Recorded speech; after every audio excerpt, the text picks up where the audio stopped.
Okay, this is my 1988 Pontiac Fiero GT, and basically I'm using my Quick Jack, and this kind of show where you can pick up this plastic car with your Quick Jack. All right, sorry about my creeper. It's more slidey than rolling anymore. It doesn't like to roll. So on the front, you'll notice on the Fieros, there's actually a metal frame that runs back about 3.5 4 feet from the front. It runs back and it stops. Oh, if you can see it from here. Yeah, it goes back about 3 4 feet. So I got my plastic block there. It goes back, and it just disappears. So if you're using Quick Jack or any kind of floor jack towards the front, there's a spot. It's metal.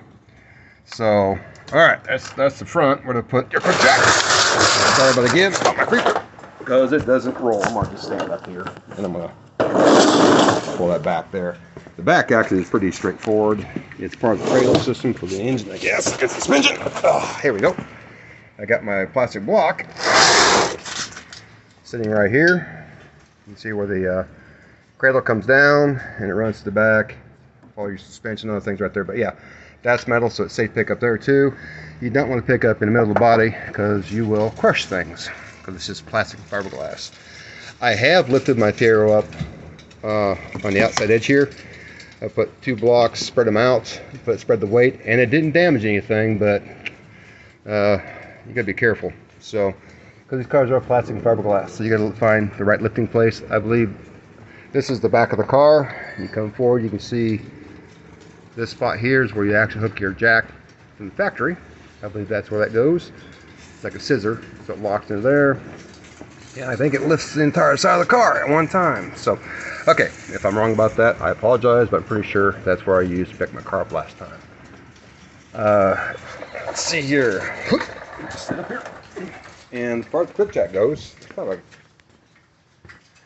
I believe this jack will get the car up far enough up to drop the entire engine cradle out. If I have ever dropped this cradle, which I hope the guy didn't have to do, I can get this car up high enough off the floor to drop the engine out the bottom and slide out underneath there, because this will go up another, let me see, 4 inches or so of lift.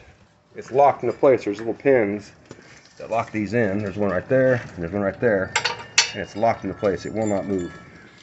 I have used this Quick Jack on my wife's big old Yukon GT, and on my full-size GMC Sierra quad cab pickup truck, and it's lifted that thing up with no problem whatsoever.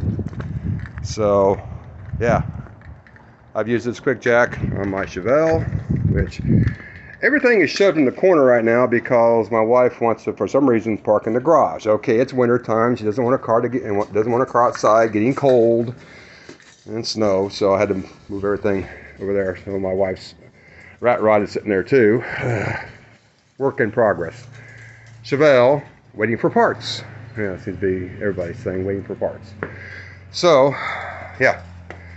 New 454 big block going in my Chevelle, which I'm building at the moment. So, all right. I hope this helps somebody. Yeah, you can use your Quick Jack to pick up your Pontiac Fiero and not tear anything up if you're careful. And get ready to change the lower ball joint on this passenger side here. I need to figure out if I need to get a spring compressor, because on the Chevelle or the Chevys, you don't have to. The spring is basically under no compression until you actually have it sitting on the ground, so you can pull everything up. Once you pull everything in place, then you got pressure. I don't know about this spring. I gotta look it up and find out if I can just drop that A-arm and not have the spring explode on me. Fun never ends.